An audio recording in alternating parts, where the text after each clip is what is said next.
Olá, boa noite. Está no ar o nosso programa Espaço Cidadão na TV União, a TV do Cidadão. E no programa de hoje temos 3 convidados e uma jornalista que vai participar comigo também fazendo as entrevistas, que é Marília Rocha. Hoje, juntos vamos entrevistar o primeiro convidado de hoje, que é Freitas Júnior. Ele é afiliado ao partido Rede, é o mesmo partido nacionalmente de Marina Silva, que é pré-candidato a presidente, e ele é pré-candidato ao governo do estado. Em seguida, vamos entrevistar Guilherme Saldanha, que é secretário de Agricultura do Rio Grande do Norte.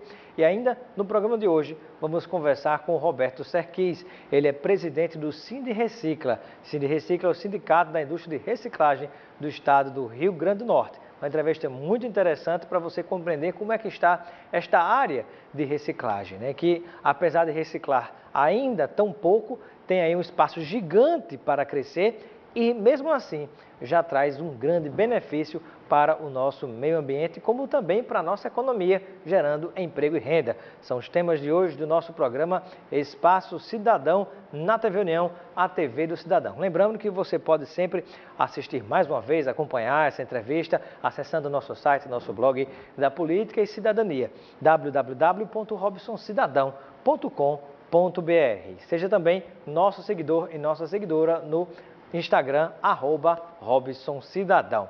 Eu quero dar boa noite a Marília Rocha. Seja bem-vinda ao nosso programa. Boa noite, Robson. Boa noite, Freitas.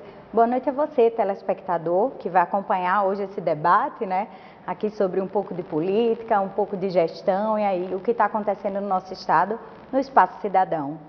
E boa noite também, nosso primeiro convidado de hoje, o Freitas Júnior da Rede. Seja bem-vindo. Boa noite, Robson. Boa noite, Marília. E boa noite a todos os nossos amigos que acompanham a TV União.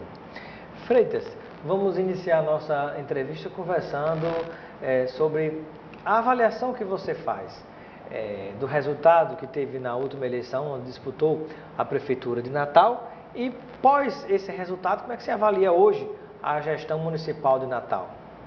Olha, Robson, muito pertinente a sua pergunta. A eleição de 2016, ela foi uma eleição extremamente difícil para a população de Natal de forma geral, porque primeiro a população estava num momento de muito descrédito. Depois as outras candidaturas, pelo menos aquelas que estão fora do grande sistema, como a nossa candidatura da Rede, a candidatura do PSOL, a candidatura do PSTU, essas candidaturas elas foram castradas do debate, tiveram seu tempo de televisão reduzido e também não participaram dos debates da reta final da campanha. E de forma que foi vendido para a população uma cidade perfeita, uma cidade onde tudo estava funcionando, mas a gente já avisava que a cidade seria entregue nas mãos do PMDB, como de fato aconteceu. Salvo engano, eu disse até no seu programa a primeira vez, foi a primeira pessoa que advertiu que era o PMDB de Henrique Alves que iria governar Natal, e agora a gente vê os mesmos problemas de sempre. As obras, os elefantes brancos que foram inaugurados na véspera da eleição continuam sem funcionar, como por exemplo o milionário Mercado das Rocas. Também, semana passada, o Serviço Municipal de Odontologia estava sem funcionar porque faltavam insumos. Ou seja, a Natal, que foi maquiada, que foi vendida para a população, e os compromissos que foram assumidos, na realidade, né, nada disso foi cumprido e a cidade continua com os mesmos problemas. Aliás, maquiagem não aguenta chuva, né? Exatamente. E chuva, graças a Deus, é uma coisa que a gente está tendo muito. O problema está sendo infraestrutura. Que a cidade não tem. Marília. Freitas, você é postulante, né, aí como pré-candidato ao governo do estado no pleito que se aproxima em outubro deste ano, né, de 2018. E quais suas pretensões? Você já foi candidato à prefeitura de Natal, ou seja, a sua vontade, o seu desejo é de ir realmente para o executivo. E as propostas? Como é que está o partido em relação a isso? Hoje, Marília, nós estamos construindo um programa, discutindo e percorrendo todas as regiões do estado, visitando até as áreas mais secas, as áreas que apresentam problemas de desastres naturais, discutindo a questão da educação, enfim, visitando todas as áreas do estado, conversando com a população, e estamos organizando um projeto, um plano de governo organizado em 7 grandes eixos. Esses eixos envolvem segurança pública e instinto de vida, democratizar a democracia, garantir uma máquina de Estado que seja moderna e eficiente, educação e políticas sociais, cidadania e identidades e meio ambiente e recursos hídricos, de forma que a gente consiga trabalhar todas essas áreas e consiga superar a falta de políticas públicas e de planejamento, que é um problema grave que afeta o Rio Grande do Norte. Como é que você se sente, hoje você é pré-candidato ao governo do Estado e foi pré-candidato à Prefeitura de Natal? Você possivelmente disputará o mandato de governo do Estado junto com quem foi eleito prefeito, na ocasião que foi Carlos Eduardo Alves. E hoje renunciou ao mandato e deverá disputar novamente esse outro cargo agora de governo do Estado. Exatamente. Vai ser o grande palanque da Lava Jato, Robson, porque vai estar lá Henrique Alves, José Agripino, Garibaldi e também o prefeito Carlos Eduardo Alves. Será uma oportunidade da população discutir e ver realmente se o resultado da eleição de 2016 ela condiz com o que foi assumido pelo prefeito Carlos Eduardo na época da campanha passada e se realmente a Natal que nós temos hoje condiz com o que ele prometeu. A Marina Silva, se me permite, Robson, Sim. já está fazendo, né, lançando a sua pré-candidatura aí nacionalmente, dando entrevistas, falando um pouco sobre o partido. Como é que o Rio Grande do Norte está alinhado com esse desejo também do partido ter Marina Silva como presidente da República?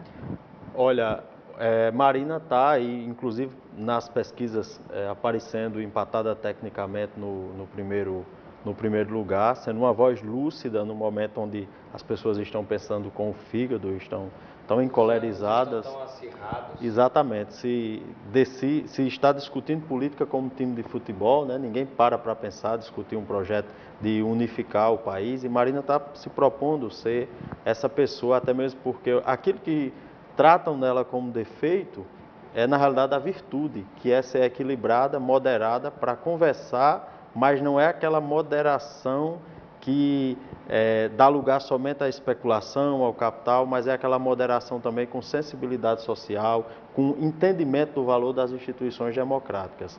E nesse contexto é que nós estamos apresentando uma nominata com mais de 40 candidatos a deputado estadual, candidato também ao Senado e à Câmara dos Deputados, de forma que os nossos pré-candidatos estão otimistas, porque são candidaturas do interior, vereadores, também da capital, estão otimistas com a capacidade da gente fazer no mínimo um candidato e também estamos fazendo essa campanha também apresentando Marina como a nossa candidata a presidente da República, como a pessoa capaz de conduzir o Brasil para um projeto que seja justo e ambientalmente correto e socialmente includente. É muito importante ter cuidado nesse período eleitoral, diante de um quadro onde nós temos boa parte dos eleitores brasileiros, norte-riograndenses e natalenses também, agindo com o fígado, como você diz, e isso dá margem a candidatos que sejam extremamente populistas, vendendo ilusões e mentiras, deles serem absorvidos pela população como uma espécie de voto de protesto. Exatamente, e isso é um problema que a gente está tendo na campanha também estadual. Se você pegar a candidata que eu respeito, a candidata Fátima Bezerra, que é a primeira colocada nas pesquisas, mas a candidata Fátima Bezerra até agora não apresentou uma proposta para o Rio Grande do Norte. Ela está discutindo, é muito parecido com a campanha de Rosalba, que passou 4 anos como pré-candidata e simplesmente não discutiu nada. E a gente vê que houve um ponto de inflexão da época de Rosalba para cá e que desde então todo o governo vem empurrando com a barriga e adota essa política permanente de não discutir o Rio Grande do Norte. E a gente entende que é importante discutir o Brasil e é importante discutir o Rio Grande do Norte e a gente quer saber o que pensa cada um dos candidatos. Fátima Bezerra, Carlos Eduardo, Robinson e também Fábio, se bem que Robinson a gente já sabe, mas Fábio também, que era o primeiro-ministro de Robson, mas a gente quer saber o que essas pessoas têm para dizer para a população, para que a população vote de forma consciente e racional. E na proporcional, só já pegando esse gancho que você falou, na proporcional vocês pretendem se aliar a quais partidos para fazer uma coligação que realmente tenha chance para disputar uma cadeira na Assembleia e também participar do pleito federal, né? Do debate aí desses projetos que o Rio Grande do Norte tem, que precisa ter essa bancada realmente qualificada. Isso que Marília perguntou é importante, porque às vezes você tem bons nomes, mas quando se soma os votos daqueles nomes, não se atinge o quociente eleitoral e você não consegue ter aquela vaga, Exato. né? Isso. Estadualmente, pela quantidade de nomes, e pela mudança na legislação, porque agora a sobra de votos, ela é contada mesmo que o partido não alcance o quociente, então a gente tem condições de construir uma chapa competitiva. Para a Câmara dos Deputados, essa é a realidade, a gente não tem condições, só se sacrificasse a proporcional. Mas de estadual, então, se fosse para nominar agora, os partidos que vocês têm dialogado, vamos apertar ele um pouquinho, né, Robson? Exato. Onde é que o Partido Rede se encaixaria? Com quais partidos? Isso. Alguns partidos eles têm uma relação de proximidade com a gente, até pela atuação conjunta na Câmara dos Deputados. E pelas ideologias? Isso. Por exemplo, o PSOL tem divergências, claro, mas por a sociedade compreender a proximidade, a gente tem um diálogo bom. É possível uma coligação com o PSOL, por exemplo? É possível com o PSOL e é possível também com outros partidos. A gente só não vai abrir mão de alguns critérios que para a gente é muito importante, como, por exemplo, candidatos que tenham problemas judiciais ou candidatos que tenham identificação com a degradação do meio ambiente. Então, candidatos que vão diretamente em confronto com o programa do nosso partido. Esse já aí a gente não vai. Mas mesmo partidos que estejam é possível que a gente construa alianças pontuais, mesmo com partidos que não estejam na candidatura nacional, como também pode acontecer da gente ter um partido na aliança nacional e não repetir essa aliança aqui no Rio Grande do Norte. Então, para estadual, pequeno com pequeno, vai ser assim, para tentar essa vaga na Assembleia? Há um forte entendimento nesse sentido. E o nome de vocês, mais forte para isso? O nome, a gente tem vários nomes assim que estão naquele ali candidatos de 10 mil votos, então a gente não seria tão fácil nominar qual desses teria uma certa... Quando chegar mais perto da eleição, Robson, chamei de novo. A gente tenta descobrir, né? E aí eu pergunto a Freitas Júnior, né, como é que você pretende desenvolver esse período, organizar esse período de pré-campanha, né? Porque até lá vai chegar ainda a convenção, depois da convenção que pode se oficializar candidato, né? Então, desse período, com quem mais vocês estão conversando, como é que vocês estão se organizando? Vem também possível candidatura ao Senado? A gente está com 2 pré-candidatos ao Senado, um é o professor Herbert Viana, que ele é professor, escritor e foi já executivo de algumas multinacionais, e o outro nome é o do sindicalista e historiador João Napoleão. São 2 nomes que a gente tem apresentado e a gente está discutindo alguns nomes aí, a questão de federal ainda, porque tem a questão dos militares, algumas carreiras que ingressam somente na convenção.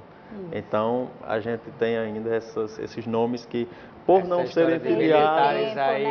Não, essa história de militares aí me veio um nome à mente. Não sei se de repente pode terminar sendo candidato pelo seu partido. Seria o Capitão Stevenson? Olha, Capitão Stevenson é um exemplo de servidor público no Rio Grande do Norte. Tá vendo aí, Maria? E que tem um perfil... E que tem um perfil muito identificado com a rede, por ser um nome que representa o que há de bom no serviço público. Inclusive, sábado agora no Tocantins, a gente lançou a candidatura do juiz Marlon Reis para a eleição suplementar, que vai ser 10 de junho, e o vice dele é um ex-comandante da PM do Tocantins, com um perfil muito parecido com o Stevenson. O Marlon Reis, para quem não sabe, é aquele juiz, por exemplo, que lançou um livro que gerou muita polêmica e até confusão na época, que era presidente da Câmara Federal, que era o potiguar Henrique Alves, que hoje encontra-se preso. Foi o livro Nobre Deputado, gerou muita turbulência no Congresso Nacional, esse livro que foi lançado por esse juiz. Exatamente. E ele hoje é um filiado da rede e candidato ao governo do Tocantins na campanha que inclusive começa amanhã, a campanha suplementar, Então, como eu estava dizendo, eu não estou aqui dizendo de forma alguma que Stevenson é nosso candidato a governador, a deputado federal, mas ele é uma pessoa que a gente tem um profundo respeito por ele e assim como outras pessoas que a gente tem dialogado. Muito bem. Marília Rocha. Vamos aguardar aí esses nomes, né, Freitas? Mas é importante também, já que você é pré-candidato ao governo, né, a gente tem falado muito sobre insegurança e a gente sabe que é um problema nacional que atinge aí o país inteiro, sabe dessa coisa, dessa intervenção federal, onde o Exército está entrando para dar esse reforço. O que é que o partido, né, o Partido Rede, tem essa concepção? É responsabilidade do Estado, dos municípios, é responsabilidade também do governo federal? Essa intervenção é benéfica ou vocês acreditam que os entes estaduais e municipais que têm essa obrigação de proteger o cidadão? Olha, qualquer intervenção, ela é o fim da linha. É quando você não tem mais nada para fazer. Então, é muito difícil a gente dizer que uma intervenção é boa. Embora se eu fosse deputado federal ou senador, eu teria votado a favor. Por quê? Porque eu reconheço o estado já de pré-anomia social que está vivendo, de caos que estava vivendo o Rio de Janeiro. O problema é quando não dá certo, aí você vai recorrer a quem? Exatamente. Vai baixar aqui as forças americanas, só falta um negócio desse para desmoralizar de vez, Qualquer né? intervenção, como a gente tem aqui em órgãos como a Fundac, né, em outros órgãos, quer dizer que a coisa não está mais funcionando e não tem mais nenhuma saída, já é o fim da linha. Então, a saída para isso está nos três poderes. A segurança é a responsabilidade do Estado, mas aí precisa envolver, como está lá na Constituição, Guarda Municipal, precisa envolver as polícias e também as polícias rodoviárias federais e a Polícia Federal. Agora, para isso, precisa vontade política. O governo precisa colocar para quebrar, mas precisa ter uma polícia cidadã e que realmente esteja equipada, esteja organizada e que trabalhe dentro da lei, dentro da legalidade. Porque quando o Estado começa a trabalhar fora da legalidade, então está colocando em risco toda a sociedade.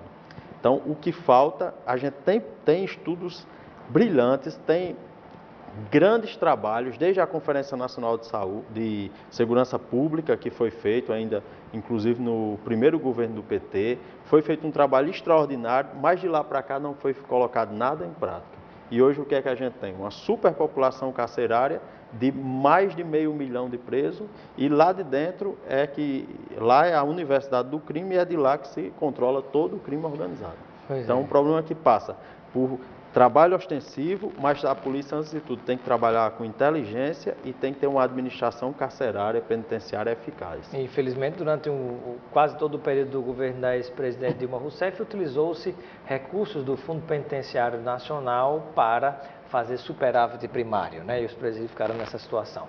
Bom, eu quero agradecer a participação do nosso primeiro convidado de hoje, Freitas Júnior, da Rede, pré-candidato ao governo do Estado.